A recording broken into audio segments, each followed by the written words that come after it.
buffet, buffet, buffet, yeah. Pillow talk buffet, buffet, buffet, pillow talk buffet, buffet, buffet, yeah. Pillow talk buffet, buffet, buffet, pillow talk buffet, pillow talk buffet.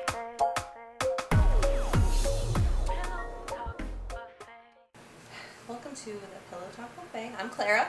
I'm Jessica. And we also have Herb here today. Known as Herb the Artist. All right, let's jump right in. Did everybody have a good week? Yeah. Any? I mean, our podcast went live this week. Yes! This is, okay, so today is the first I was day. about to pop. Oh, okay. Go ahead. Oh, I'll wait. all right. So this is the first time we've ever recorded a new episode when we had an episode live. Absolutely. Congratulations, you're on. Thank you. Congratulations. Herb has been the most exceptional creative director and producer and, what all the things. And it takes a lot to put up with us also. Because we're annoying. No. Don't be so hard on yourselves. No, I wish I could say something, but the most exciting thing was probably, us going live. That was a big That's deal. like a big deal. I know you had a good weekend last weekend. I did. I went to go see a friend named Herb the Artist play at one of his, shows. And I had an amazing time. Jess, it was so amazing seeing you in the audience. Was it really? It was. I was up there and introducing the next song, and I saw you, but I said, no, it's like a 4-hour drive. That's not her. And it was. And I gave you a nice shout out You did. from the stage.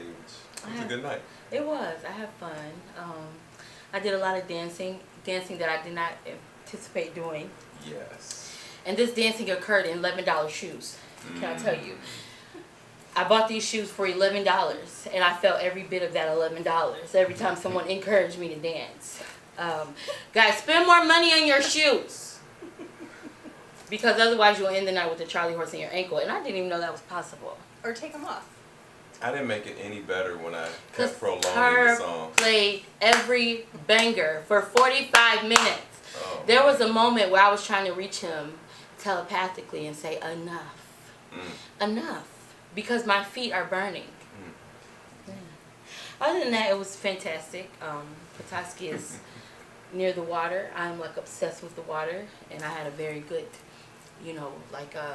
serene time outside of the very exciting show that I got to see.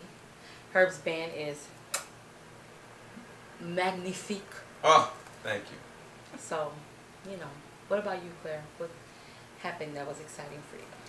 Other than our podcast, I think it just, was a regular week getting the kids ready for school. I realized that Autumn doesn't know how to play Autumn doesn't know how to play I Spy. She had me and Eli guessing all over the place for dark blue, and she said it's a little tricky. And we were like, okay, so we're like, that dark blue car. Are you talking about the sky? This shit. We're like, Autumn, we give up. She said it was the earth. Oh, man. Me and Eli just both went silent. We're like, Autumn, it has to be something you can see. The earth. It's a little tricky. She did warn us that it was a little tricky. And it was a big time tricky for me. So did she mean Earth at night? I think she just meant the part of earth that's dark blue, apparently. So there was that. Yeah, otherwise, how about you, Herb? Me coming to the show. That's it. We're done. Yeah. We got that. I'm just Yeah. playing. No, it was good seeing you there, Jess. I think that weekend was pretty impactful. I immediately after that show, I drove 4 hours back to this side of town just to drive another hour to Clinton Township, and I did a private event. And at first I was reluctant, but when I got there to this place, I was greeted by like this 30-foot tall gate, and I pulled up to the house about 7 or 8 on the playground is where I mean, this house was so big, Okay, was and it a house? it so was it like was. a party for someone? It was like a mansion. Like all the homes in the area were mansions. And what I found was the most amazing part of that experience was at the end when I sang Happy Birthday. And when I got up from the piano, this older gentleman who probably about 80, he had tubes, oxygen in his nose. He started tinkling something on the piano, and he says, "Do you know blues 1-4-5?" That's a progression, chord progression. I was like, "If you show me, I'll do it." And he was like, so he sat down and tinkled a little bit. He was like, "You got it?" I said, "Yeah, I got it." And I got down, played again. We played blues, and this man sang, and it was amazing. Really? The whole party started at that moment. Aww. They got us to do about 2-3 songs, and it was just a special moment. And I found out that he, back in his day, was pretty famous. He released records and albums and stuff. Really? Yeah. Do you remember his name? Or I was that say it? don't. But they sent me a YouTube link Oh, yeah. of his music. But he had stage 4 cancer, Oh, and I thought that no. was So that moment was very special. Yeah. To be able Yeah, to be a definitely. part of that. Oh my That's gosh. so cool. Yeah. I wish I could play an instrument, baby. You couldn't tell me nothing. I would be so haughty. They say vocalists are musicians, so I mean, I guess. Well, like Eli did that Level Up program, and the very first instrument he learned was his voice. So it's You an guys are instrument. so beautiful to me. Yeah. Thank But you. listen, I've never had a single bit of talent. I'll paint. Clara, you have all so day. much talent. Okay, not for music. Musical Okay, talent, No, I okay. can't do instruments. I can't. But baby, you can identify a good song. Thank you. Okay. Thank you. Appreciate that's the that. talent. But Eli can. Like I don't know. Oh, yeah. He can. Like he can hear something and learn how to play it. That's so cool. Yeah. Oh, he's Michael Jackson's little son. Yes. Is that weird to say? We get the reference. Okay. I understand. Okay. I also, I know I'm a few years behind, but I also watched Surviving R. Kelly for the first time. I did Oh, too. Just Really? Just recently? Just I thought I was the only recently, one. I within wasn't the even past say year. that. Me too. Shut up. I binged it. Let me tell you. So my cousin's girlfriend at the time sent me a PDF of this young lady who wrote this anonymous story. Like she didn't want to be known. She didn't want to say what her name was. And it was probably about 90 pages. And she told this horrific tale. I don't want to say tale because it sounds like a lie, right? But she told her story about her relationship with R. Kelly, and it was awful. And I felt like it was true because she said she still struggles because she still loves him, but she also knows what she went through was awful, and she didn't write it to get accolades. You still don't know her name or anything like that, but it was just this PDF floating around Facebook at the time. I had Facebook at the time. And it was awful. It was so awful. So did you watch the documentary? I watched the documentary, Okay, and a 'cause lot of there's what no was way. There's no getting around being I think they're lying. There's proof No. everywhere, and the story that each one of them tells is the same. Yes, and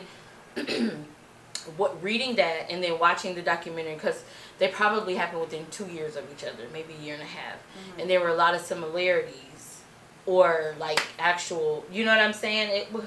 It was awful. Yeah, it's really, really I terrible. had a hard time sleeping that night after reading that. Yeah, I felt guilty because I was I've still been listening to Remix Edition.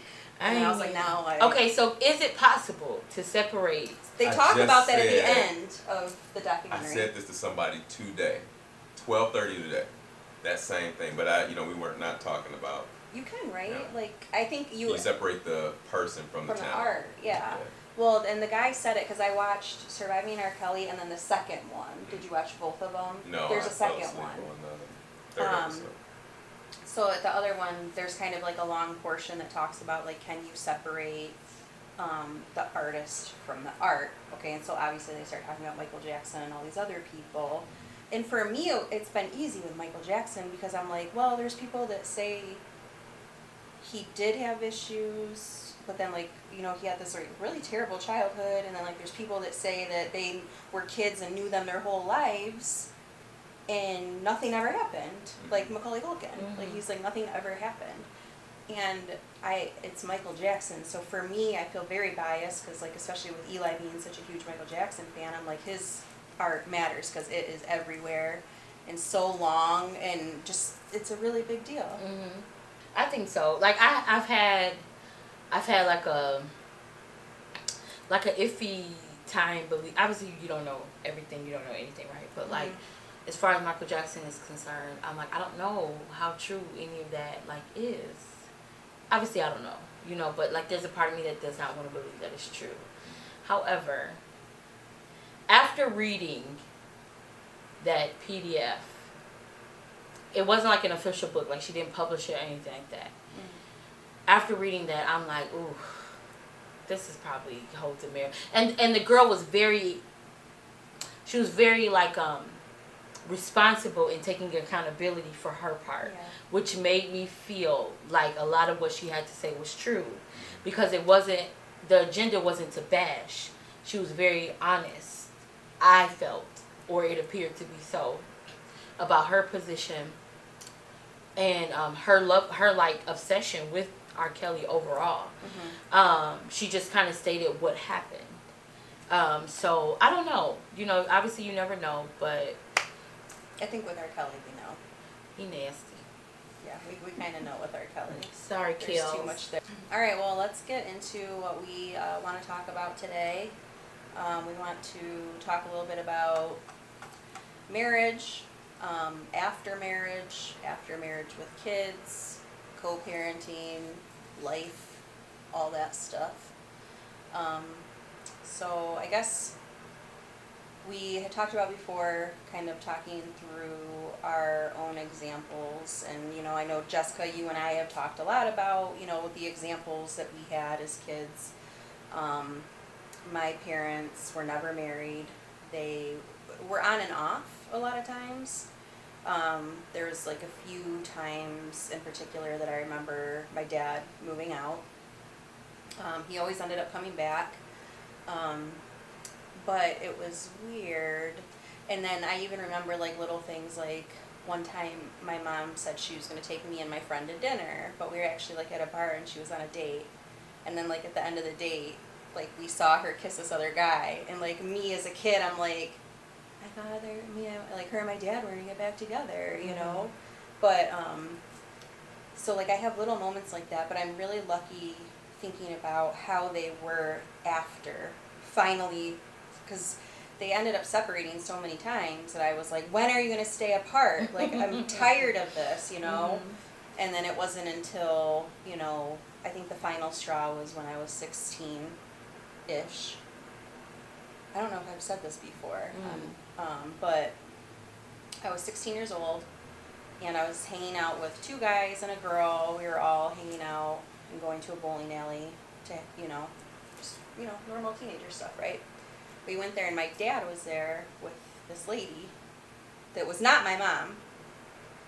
And then, like, he had the audacity to, like, try to help me bowl and stuff. And I was like, I want to leave. Like, the only reason we didn't leave is because somebody had already paid for it. And as a teenager, you spending money on bowling is a big deal, right? Yeah. So we stayed, and it was, like, probably the most uncomfortable moment of my life, because then I had to go home and tell my mom that my dad was at this bowling alley with another woman, and then he didn't come home that night. So after that is when things got, like, really, like, kind of rough at home. They were arguing, and then it was just like when they weren't arguing, it was really tense.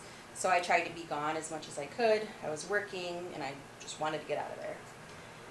But after they separated, I was 17, and it took them a little bit of time after living apart to kind of like find a group, like a way to like get along with each other. And eventually they were able to come like to holidays together, to birthdays, and even now, like, they come to my kids' birthdays, to Christmas, to Easter, to Thanksgiving. We all do everything together, and they haven't been together since I was 17 years old.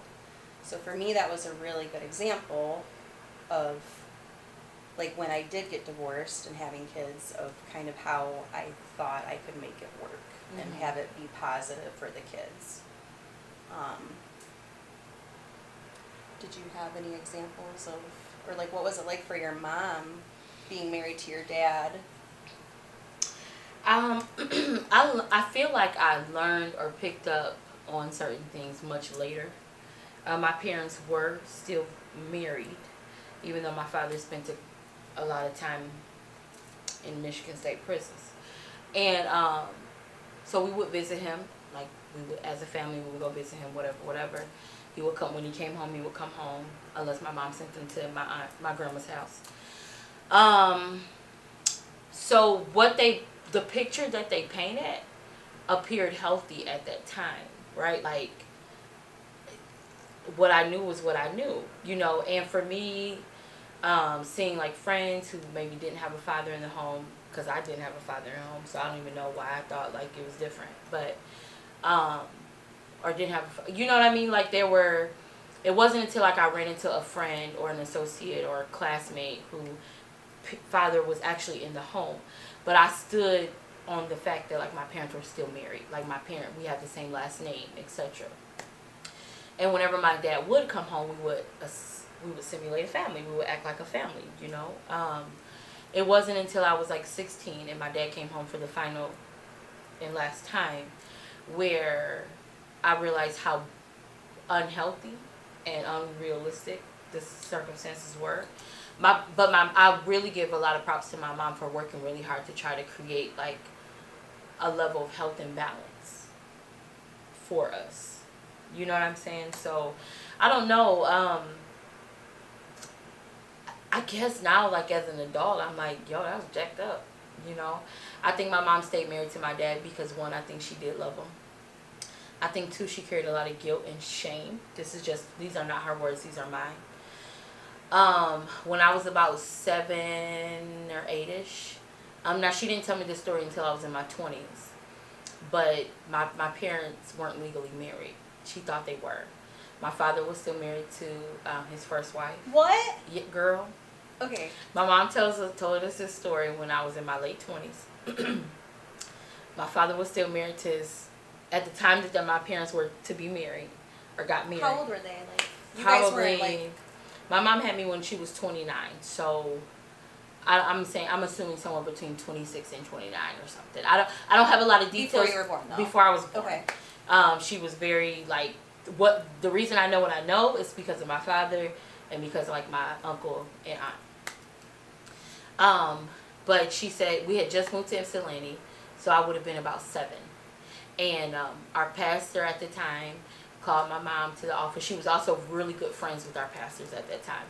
She still was really good friends with them when she was alive. But anyway, he called her to the office and said, Candace, I need you to come to the church. I have something to tell you. And so I need you to come. Marvin is here with me. So they end up telling her like they weren't legally married. My father never turned in. My father never turned in the marriage paper situation. And because at the time, his first wife, who was living when they got married, they didn't do what they were supposed to do. But at this point, she had passed away. And my mom said she wished she had taken it out then, because that was her sign. But she was so mortified and that they drove to Toledo to officialize the marriage. I contribute a lot of that to some like religiousness, right? Like instead of her realizing she had the freedom to move on, she felt guilty and condemned, which isn't, which isn't what it. She didn't have to feel that way, but like even if she, like, do you think she would have felt committed and like bound to him because she had made that decision internally anyway if the paperwork hadn't been I think right? If she felt religiously free, and I say religiously, I want to be cautious here. I think if she had more understanding of her freedom in her faith, that she would have made a different decision. But because she felt obligated and because she was so ashamed of what had already occurred, that she allowed herself to officialize the marriage with my father that was already unofficial for 7 or 8 years. Maybe 9. That joker was a buster, baby, okay? So they were unofficially They were married unofficially for married 7 or 8 years? for at least 8 to 9 years. Yeah. Man. But then they decided to officially do it. Yeah. After she learned that, they went to Toledo and Oh, then they got papers. Ooh. That's wild. Yeah, Yeah. no, my parents had been each married before. And my mom, her marriage didn't work out. And the guy, whatever, for whatever reason. But my dad basically had like a Ross situation. And like Mhm. his first wife, you know, like realized that she was a lesbian and divorced my dad. And my dad stayed like really close friends with Betsy, her mom, who is the one that gave my dad the company casserole recipe. So I'm glad he was married that time because that matters to me. So, what about you, Herb? What like your parents? What was their marriage, or what is their marriage like? My parents have been married my whole life. I've seen and experienced ups and downs, you know, arguing in the house. But also times of, you know, love and nurturing and that type of thing.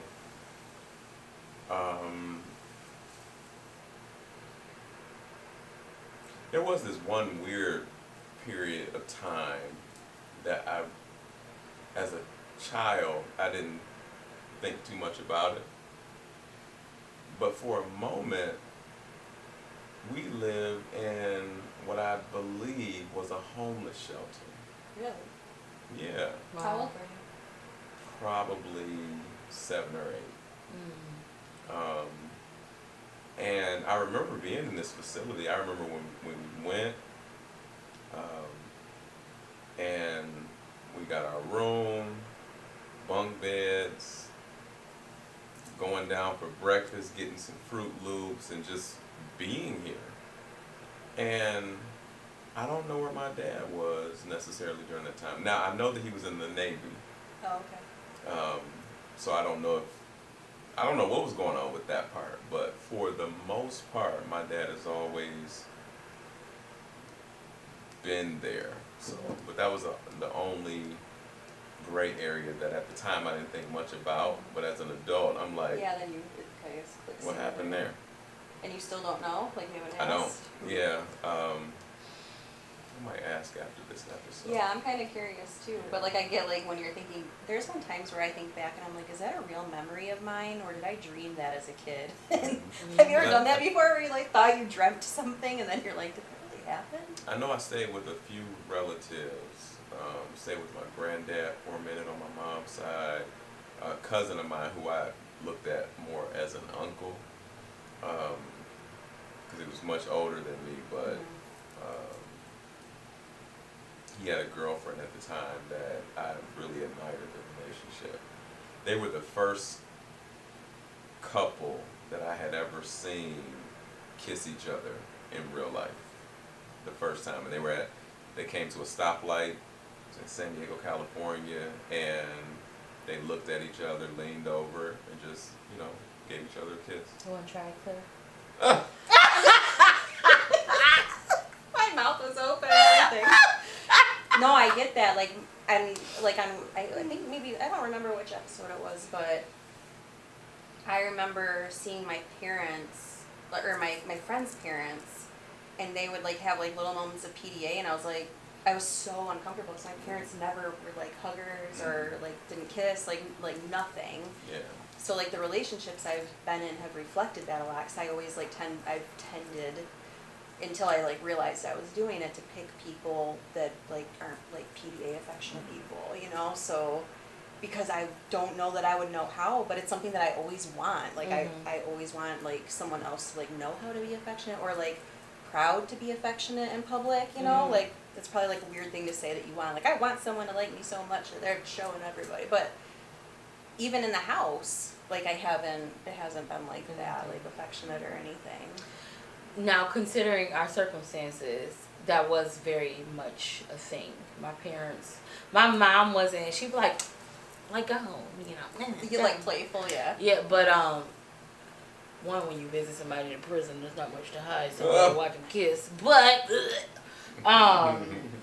but like when my father was home and we would all be home together, My parents were affectionate. And so that's something that I would admire and want. Even with my dad, and if you listen to any episodes before this, I think I allude to this or mention it, like when he sold my car to a crackhead. My mom was still very like gentle. Maybe because if she didn't exercise a level of like calm, she would have, did something rash. But I remember in that moment, in my 17-year-old mind, thinking like, oh my gosh, she still treated him with like respect and grace. I remember you saying that she didn't emasculate him No, in front she of you guys too, which I thought was really. Yeah, and that moment stuck with me forever. And so that's something that I value. Like, I've never been married or anything like that, but when I think about, like a partnership or marriage or whatever, like, I value, like, not emasculating. I don't even have it in me, you know what I mean? But, like, I remember seeing that, and then just across the board, my mom never, she was very supportive and, like, there, whether she should have been or not, that's not my business. But she depicted that, and that's something that I valued in her, and I feel like it became a part of my core value system or my belief system, and as far as like how to relationship with someone. So like when you think of like what you would want like your marriage to look like, it would be that. Yeah. Like I feel like if supportive. I naturally want to call you anything but a child of God, I have no business being with you anyway. I feel like I want to be able to you know what I'm saying? Like, if my first go-to when you make me mad is to be like, you blankety blank blank blank, I don't even like you for real. Like, I feel like there should be a level of respect. Now, I could be saying this ignorantly, y'all. You know what I'm saying? I don't know.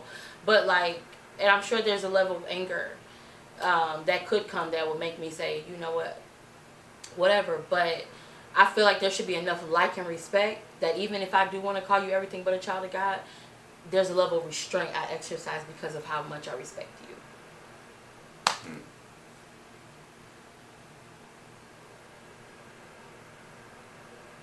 I wish I was of that mindset. Or like, I mean, it makes all the sense in the world, right? Like, not saying like I'm like a super abusive person, but like definitely.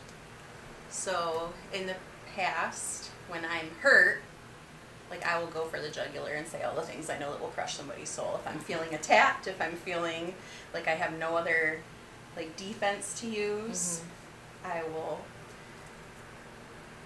It's like, I hope I'm not a sociopath, but I kind of like build up all the things I've ever known about somebody, and if they hurt me bad enough, I will like come up with the thing that I know hurts. Okay, I've done that before in the past. It doesn't feel good. But I also like was trying to make a point that I watched my parents do that. So I know now, after doing it in relationships, watching and like having made that connection, like, oh, this is kind of why I do it. I'm like, no, I hate that. I don't want to make someone feel bad. I don't want to have to calculate. And I also don't want to put myself in a relationship where I'm being attacked to the point where I need to defend myself in that way, where I feel like I have to like find the harshest thing because I'm in that vulnerable and like scared of a place. So. I don't know. Do you guys have any examples of like things that you saw that you wanted to make sure? Like, I know Jessica said like something that she wanted to do was like her mom, like really being supportive and like sticking there. Is there anything that you saw from your parents' marriage that you really wanted to do or not do? A couple things come to mind. Like I mentioned, my cousin, who I looked at as an uncle, I stayed with him for a while I lived in San Diego, and the dynamic between the dynamic of his relationship really stuck with me, and I don't know, I just really enjoyed seeing them together. When I remember at one point his girlfriend at the time, they got married later on, took me shopping, and apparently I didn't have a lot of clothes or something like that when I went over there, and she knew, so she took me shopping and like just took care of me as if I was her own. And so I don't know, in my mind, whenever I thought about having a girlfriend later on in life, I kind of thought about them. Getting into a relationship, I thought about them for the most part. My parents showed me that marriage is very serious and sacred to the point that this is the person that you grind it out with. And so I didn't know any better. I didn't know, even though I heard arguments in the house, maybe separation, but no divorce. So I knew going into any relationship that first it had to be one that was on the road to marriage, and that I need to take my time with this because there is no divorce once that happens. So I remember like thinking that way too. Like I remember thinking like I only want to do this once, like the first time obviously, and then I felt like I was gypped, like when he just straight up left. And I was like, okay, like that one I couldn't control, but I think it was like harder even the second time to make the decision because I was like, wait, it's actually like me doing this time. It's not like I'm being left, you know? But like you said, there's one couple I can think of in particular. It's my mom and dad's, like, two of their best friends, Mike and Amy. They never had kids. But I remember just like how loving they were towards each other, like very affectionate, like even in front of me. And then like everything they did was like, they just stuck together. They never argued in front of people. Like sometimes you can tell like when a couple gets like mad about something and they save it for later. And that's not something my parents did. So like that's something I hold on to too. I'm like, I want to be that like in a like relationship where something might happen in public and you're really irritated, but you save it for at home and deal with it there. Because because don't embarrass me. Listen, I will plot your death. there's been several arguments that I've had in public. It's like several, and they are not a good time because I'm like, if you're gonna embarrass me, like because I don't get embarrassed. I'll go like in the middle of Target and start dancing. Like I do not care. So if you're gonna try to embarrass me, if you're a person that gets embarrassed, like I will take it so hard. Hey, let me rephrase. It's not so much like don't embarrass me, but don't shame me. Like don't like belittle me or you know what I'm saying? Like we can have this conversation. I'm open. I'm good. Don't shame me in public. We can talk through something. We can work it out. Like I feel like even though I have two settings, right? Like calm and not. I err on the side of calm much longer than I err on the side of not, right? Like so we can talk through it, we can talk about it, etc. But if you embarrass me or shame me publicly, like no, I call a respected lawyer. that. And I hadn't seen that before. Like where two people, you could tell they were annoyed, but they were like, we're fine now, and we're not gonna. And there was not even like awkward tension. Like they just say like, I don't know. I had never seen that before. But they didn't have kids, but they treated me like a niece, type role. And like Amy taught me how to like fishbone braid, and like Mike would like play these games with me. And my dad was a great dad, but he wasn't like an affectionate play guy. You know what I mean? So like for one person to be like playful with me, where I hadn't seen that in like a male role, and then like to kind of have like another like mother figure, and then just to see how healthy they were, because they're still married and they got married like in their 20s and they're my parents' age, so they've been married for probably like 40 years or something. I'm gonna get married soon because I'm gonna die soon. She said she doesn't die soon. She's all of 36 years old. Oh wow. So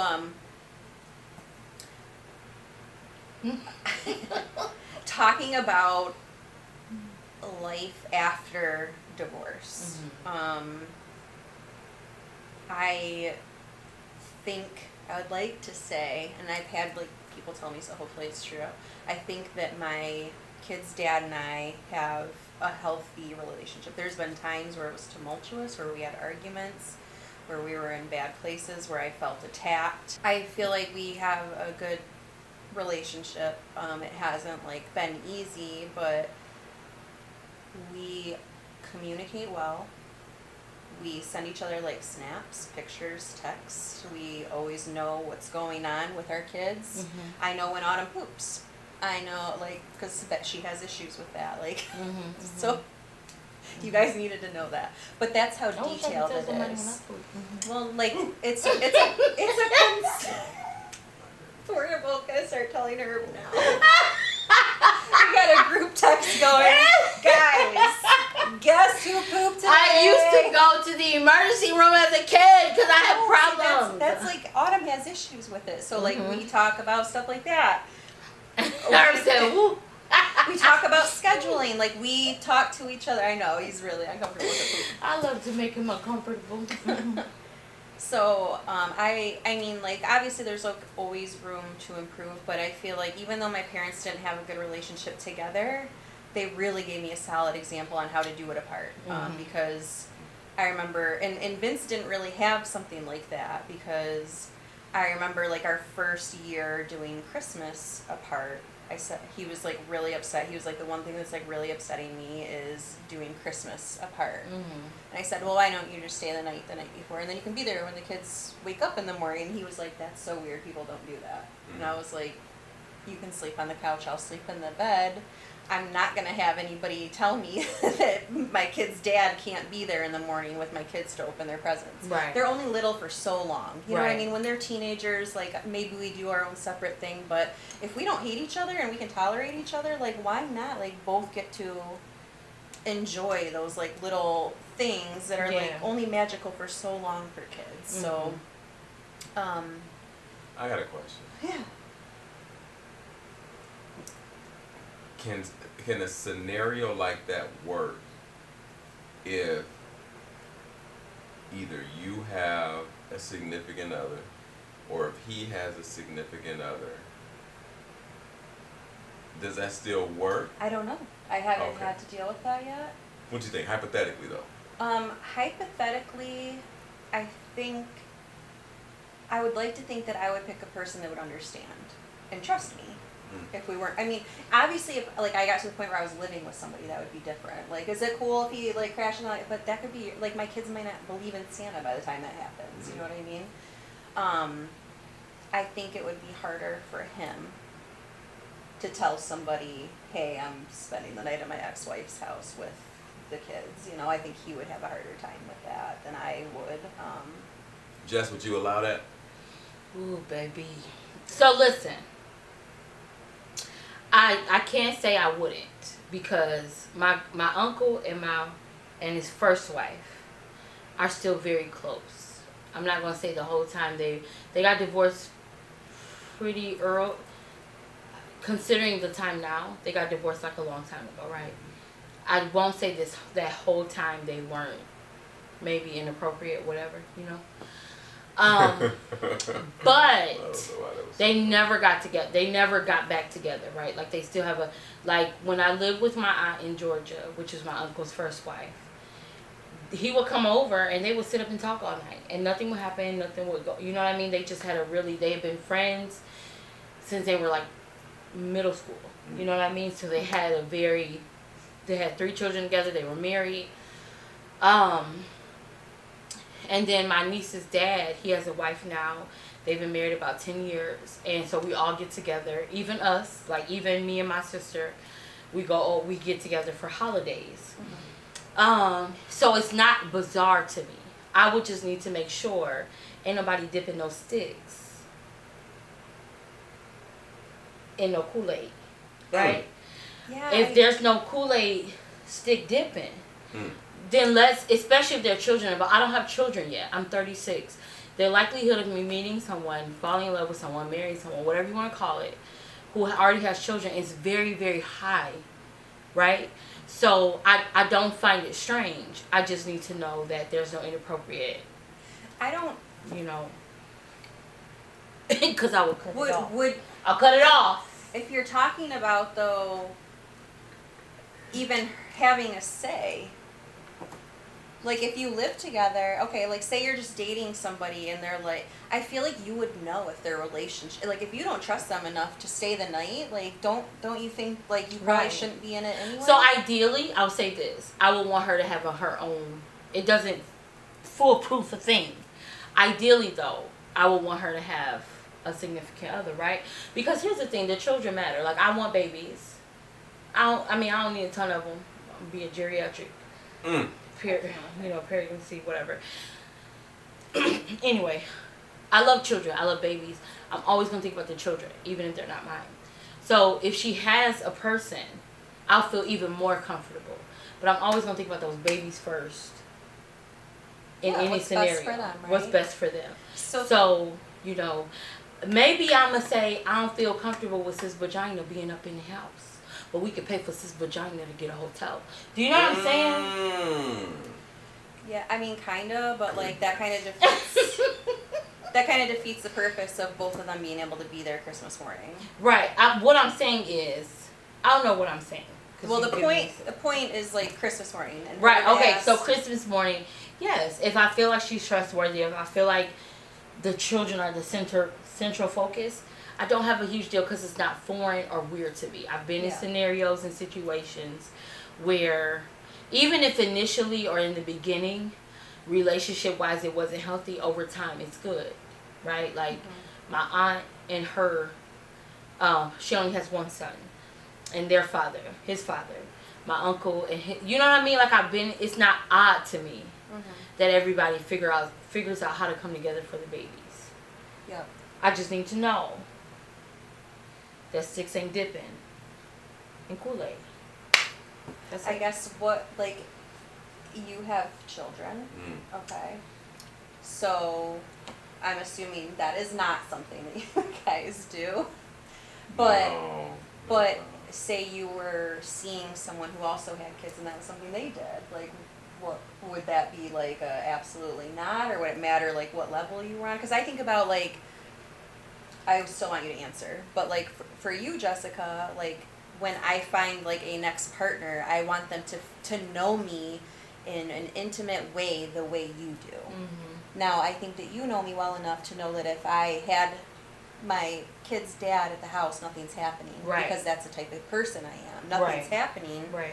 Because I'm the dominant one in the situation anyway. Right. And then I made the decision to not be in it, and I wouldn't. It's like I've always said, like going back with an ex is like selling your stuff at a garage sale and going and buying it back. Why am I getting like why am I changing everything and getting rid of these things that didn't work for me? Right. Just to go get them back. Right. That's good. And ideally, I would want a relationship with her, right? Like, yes, our common thread right now is not only your ex, but your children, right? Like, and I want you to know, like, I really care about them and love them.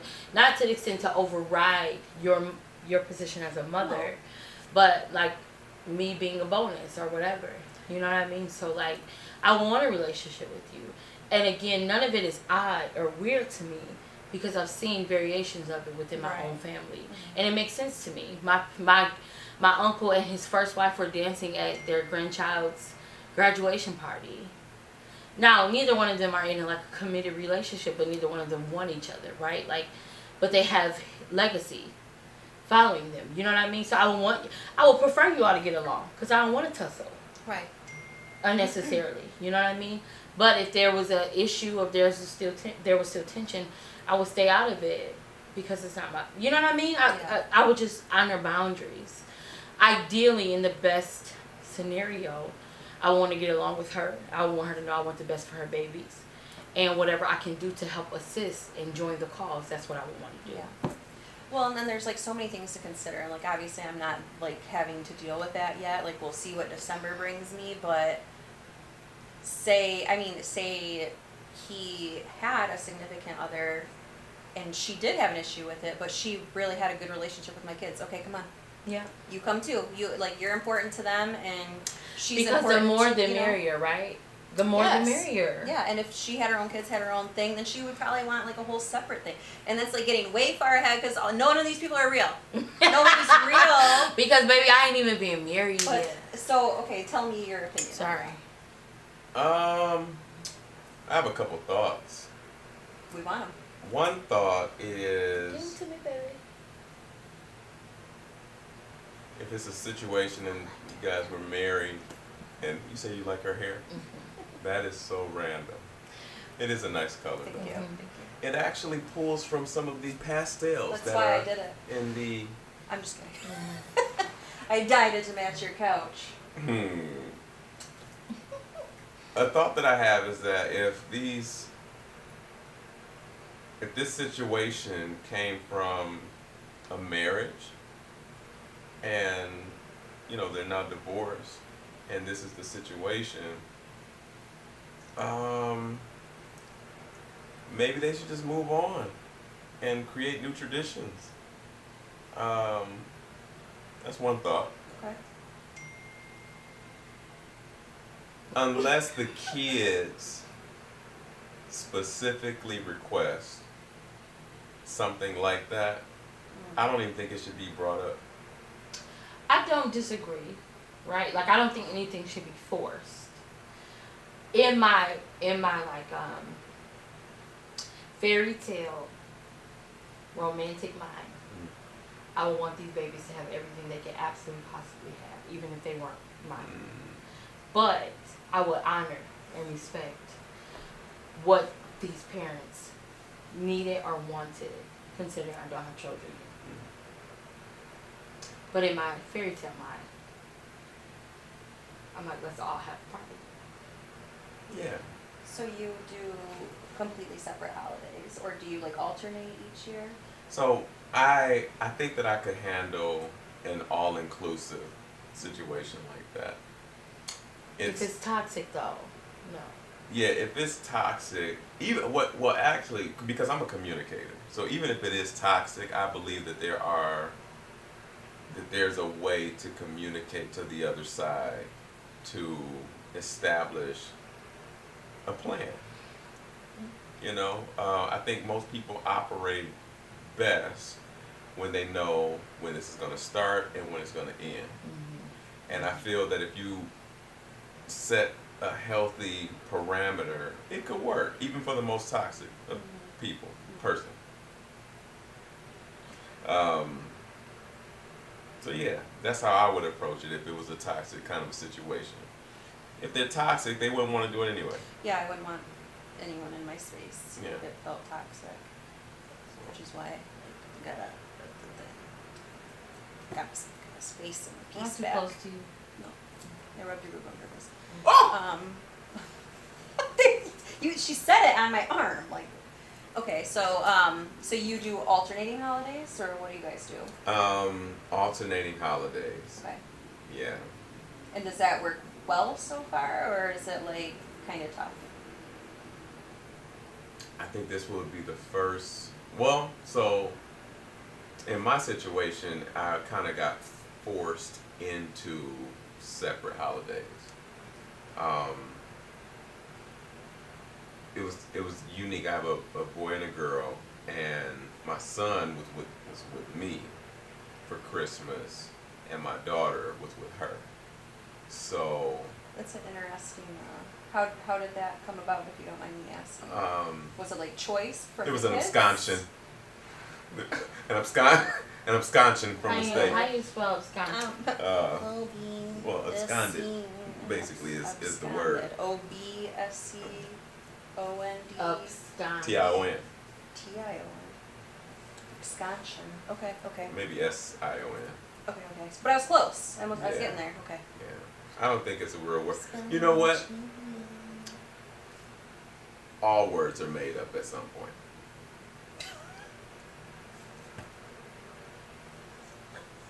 Give it to me, baby. Yeah, so mine was unique. So what I did, Because you're beautiful. my son in particular, because he's older, he was the one that was more adversely affected by this, mentally, emotionally, because he's more aware of,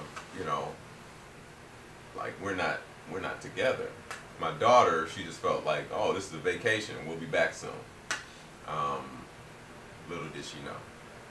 But what I tried to do was to immediately immerse my son around family. And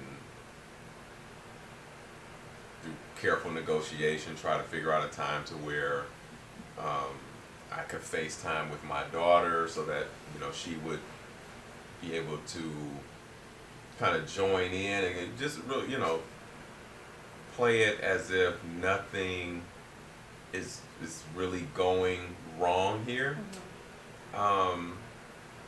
She had presents under the tree. He had gifts, So I don't know. It was a weird kind of a situation, but I think surrounding him around family, getting her to see family on my side was probably the best way for me to find some sense of normalcy in the midst of that chaos. This year's going to be the first time I'll have both of them in a separate situation. So we'll see how that goes. But my plan is to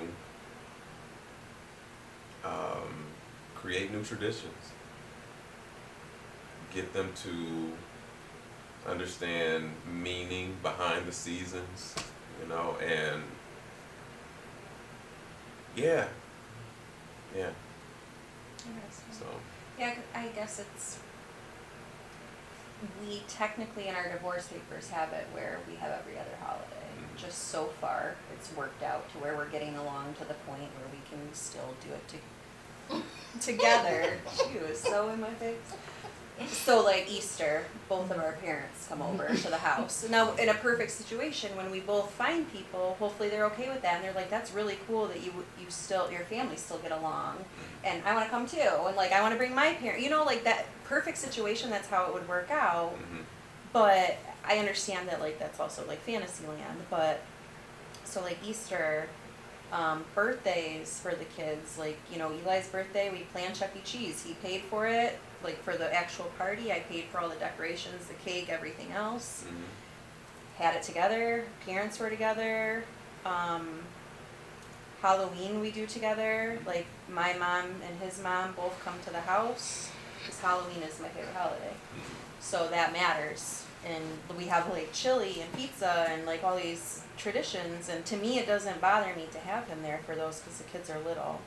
Now obviously it would be like a whole different thing if either one of us went into a relationship, but I also have it where we see each other almost every day. Like I know you're like every other week, right? So ours is 2 days a week. He has them for a few hours. So every day during the week they're with me for bedtime. For a consistent like school schedule, that's what we decided. Plus his work schedule, he goes to work at like 6 in the morning and I don't start till 9. So I can take them to school, but I can't pick them up. So I do drop-offs, he does pickups. I have the kids every night, but then he has them for like a couple hours, a couple nights during the week, and we do every other weekend. That works for us. So we see each other often. It would be very hard for us to have a bad relationship and to be able to have this schedule that we're on, So.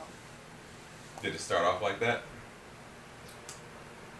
It started off where we could hardly talk to each other, but we would fake it for them, Right now, like the structure that you have, co-parenting and, single dad life, is there anything that really works out well for you that you would suggest to other people, or anything that you wish was different?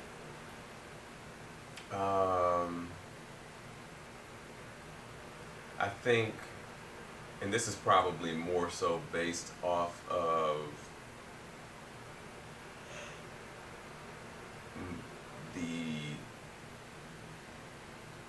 for the kids.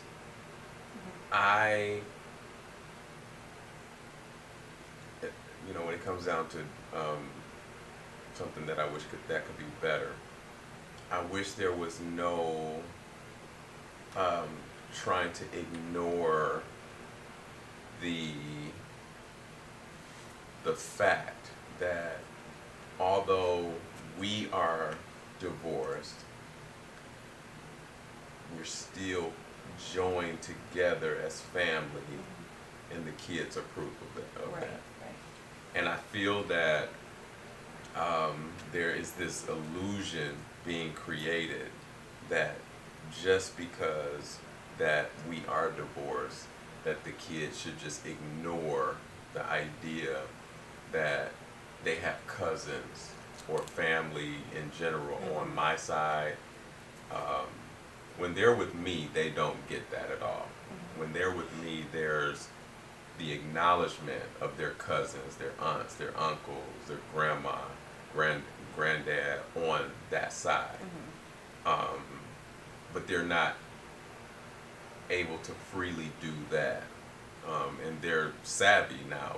They know get it, yeah. that when I'm on that side, I cannot talk about this side of the family or get too excited about this side of the family because it's like they're shunned almost from acknowledging that. So that's one thing I wish that could be a little bit better because I see the weight that it carries on their emotions, their mental health, and all of that. Yeah. To have to suppress that when Right. they, depending on who they're with. Yeah. I've wondered about that a lot, like how, and I've seen a lot. I've seen, like, and I'm not trying to be like, oh, I'm so cool, weird flex. Like, my divorce is so cool. Like, I see a lot less like my situation than I do, like, I see a lot of parents, like, being kept from their kids. I see that a lot. And I never understand, like, even growing up, like, I had, like, you know, family members that, like, didn't know that their dad was trying to reach out, and they, like, kept moving because, like, he was trying to reach out. And back then you could hide like that, like, with social media. Like, now you can't really. But I don't understand how people make the decisions to do things that, like, emotionally affect their kids like that. Like, I don't get it. I had the same question, and I feel that I experienced that firsthand on how that is possible. And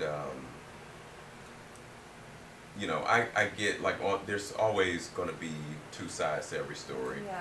Yeah. But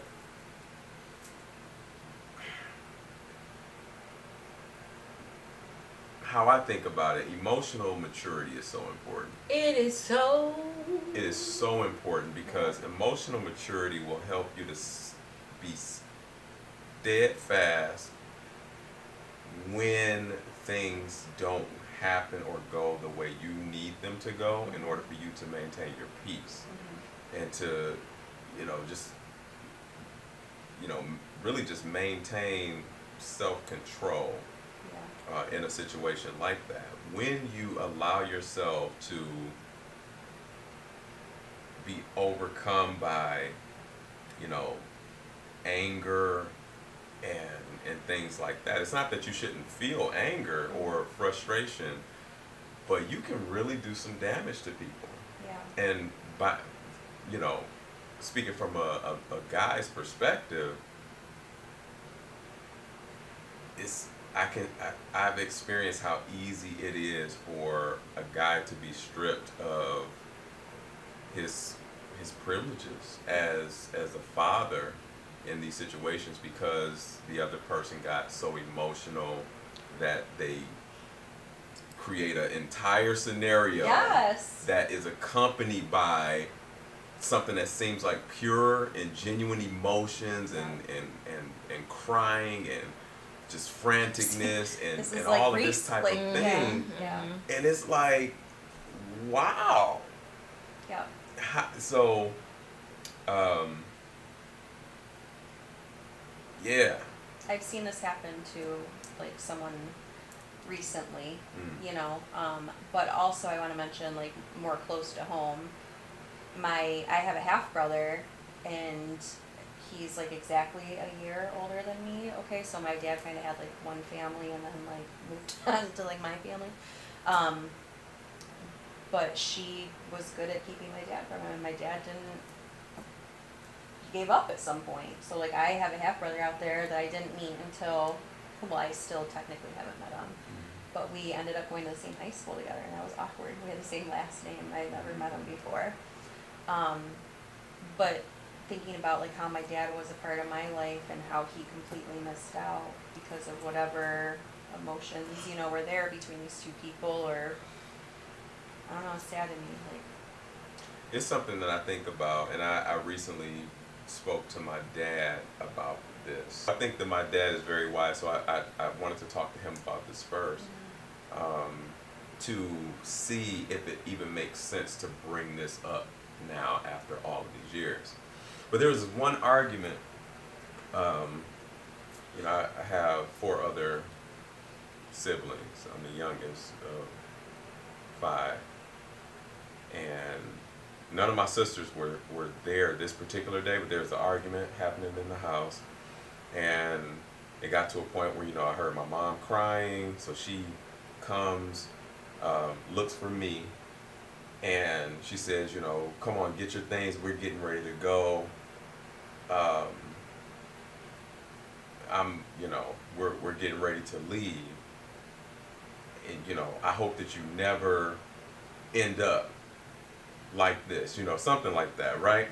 And I'm hearing this, but I'm also thinking that we're getting ready to leave. My dad is upstairs. Is he coming? So in my mind,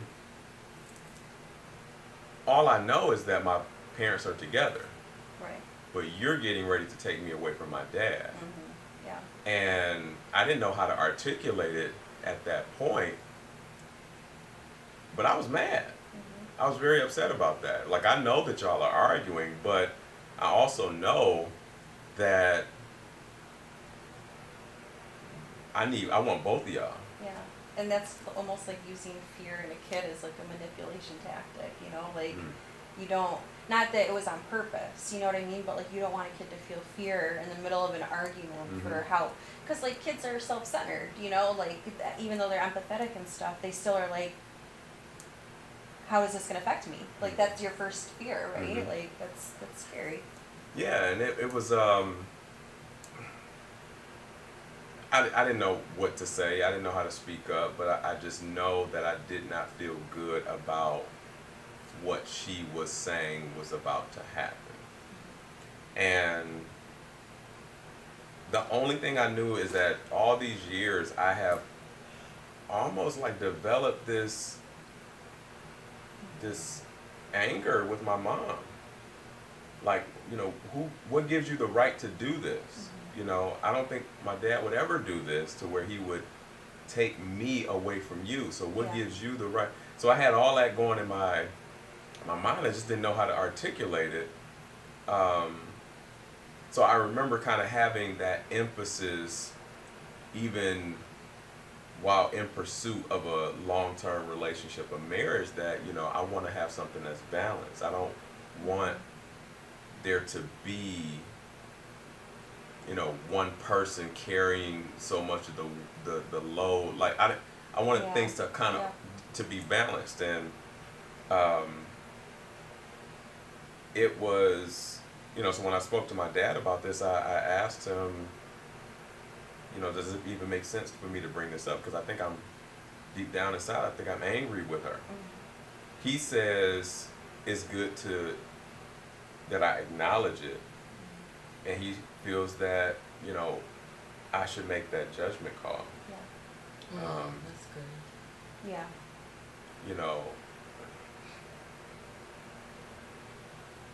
I don't know. Like I feel that it definitely affects the way that I think about how things are done in relationships from the woman's standpoint.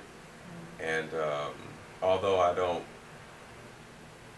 take anything away from my mom, but I just feel that she shouldn't have done that, or I don't know. There's still something I think I need to kind of work through as far as that. Even though like trauma sounds like such a dramatic word, but it's still trauma, like something that you have to work out, like there's plenty of things still that I don't get with my parents. Like even me telling you guys about the story about my mom going on this date with this guy. She was like, well, when we were separated, I was the one that had you, so I had to. And I, like in my mind, I was like, I never in my life would take my 2 kids with me to just go meet up with some guy at this like gross bar and then like have them see me like make out with him in a parking lot. Like that would just never cross my mind. And I'm thinking like, You have a sister that watched me all the time. My grandma watched me all the time.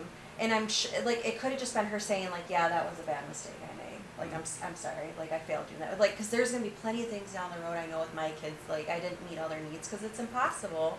Like, I saw a thing today that said it's impossible to meet all your kids' needs. It's okay to be a good, sufficient parent and not great at it, you know? Like, meet your kids' needs as much as you can, but you're not going to meet all of them because every human is different. You can't be perfect. Mm-hmm. But if she could have just taken accountability, bringing that one thing up with her to be like, that was really weird that I did that, I know, I'm sorry. You know, that was probably weird for you. Instead of being like, well, I'm the one that had you, so I had you with me. You know, so. It's funny, like that was, you know, like I said, I have two, a boy and a girl, and one of the things that I have to deal with as a, you know, when the kids come back is that kind of rhetoric, is, you know, especially from her to the daughter. And, you know, it feels like conditioning, you know, mental conditioning. I won't say that's the term I'll use. But like that's not right. Like I feel like even like my son, he gets very frustrated with his mom. And although I understand the frustration, I reinforce his thinking with your mom would give her life for you. Yes. And at the end of the day, important. yeah. That's one of the best things, I think, even if you look at anything like, you know, from a professional standpoint, like in psychology, it's very important that you don't belittle the other parent in front of your kids. Yeah. And I think that's just super important because it's easy to feed into their rants, and you're like, oh, they love me more than. No, it's not even about that. I mean, at the end of the day, the fact still remains is that she sacrificed her life, you know, carrying you, giving birth, and all of that. You can't just sweep that under the rug, you know. And even after the fact, the care and attention that was given to you from her, you know, I was very present and supportive during that time, and a lot of times I followed her lead when it came down to a routine, a schedule, and things of that nature. So you are here because of that care. So frustrated or not, love your mom. Yeah. That's good. But I also think that it's important, like for you talking about whether or not to bring something up, not only would bringing that up help with your relationship, it would probably help with her relationship with the kids. Like, I think about the kind of like, I get along with my mom, sure. But her and I have the type of relationship where I more take on the parent role than she does. Because I think, you know, she had like such a abusive and awful childhood and so much trauma that she still hasn't resolved, that she doesn't know how she's being sometimes. And even, you know, like other family members have like noticed, like, you know, you really kind of take on the mom role, don't you? And I'm like, yeah, that's just like how our relationship is. Now with Autumn, sometimes I'm like, listen, little girl, you weighed 10 pounds, 2 ounces, and I got all of that and onto this planet. Don't you give me an attitude. You know what I mean? But at the same time, I love that she does because I want her to be herself with me. Like, I don't want her to feel like she's ever coming at me as like a mom, but I like want her to be her, you know. But anyways, I guess unless there's anything else you want to say, I think the most important thing in being a single parent or co-parenting is definitely to like take the kids' feelings and needs into consideration above all else. And I would like to think that even though the Christmas situation might feel weird, that somebody that came into my life and like really like loved me and valued me would be like, wow, you know what, you're actually great because you're actually doing what's best for your kids, even though it might be awkward, you know. But I think, you know, people do have a hard time putting the kids first above their own emotions, so. Yeah, like I know that my kids love their mom. Of course. They both have different relationships with her. And what what I would say is, for the person on the other side, try to find a way to support that love. There were times where, like my daughter has voiced many times, I just wish things could go back to how they were. This is not normal, blah, blah, blah. I miss her. Okay, let's get her on the phone. Right. Let's have you talk to her. Things like that. Mother's Day rolled around. They're with me, right? But they are going to her eventually. Let's go get some Mother's Day presents so that you guys can present these to her. That's important. To know that they shouldn't feel ashamed for wanting to love on her in that particular way, and that they're supported, and gifts, presents. Hey, let's do a little fun project that you can take back to her. That's Mom's favorite stuff, the stuff they make. I just want to say that I think you guys are really great parents and human beings for even how you manage what you've gone through and what you've experienced. Thank you, Jess. I dig it real hard. Yeah? Yeah, honestly, really. Like, I can't say I have, like, really, like, traumatic, like, even with my parents' jacked up situation, there was a level of, like, peace and normalcy as much as possible until I was old enough to be able to decide, like, oh, this jacked up, My sister and her kid's dad, like, it was tense for a while, but they figured out how to parent. Even my sister's oldest daughter not being his, but him raising her from the time she was 2. Like, every time he got his biological 2, he got her. So I haven't seen a lot of, like, dysfunctional scenarios. You know what I mean? Like, that's not a common thread in my life. So it's not super far off to see how you guys function, but having not been married or not having children, I still find it commendable, even as a man, you not bashing or, finding opportunity to discredit or downplay, but encourage. Like, I just find it very, Clara, knowing you since we were 17 and seeing you, all of that, like, it's just commendable and it's beautiful, and I love it and I appreciate it. Thank you. Yeah. Thanks, I love you too. One thing you mentioned, and I swear I'll wrap it up, is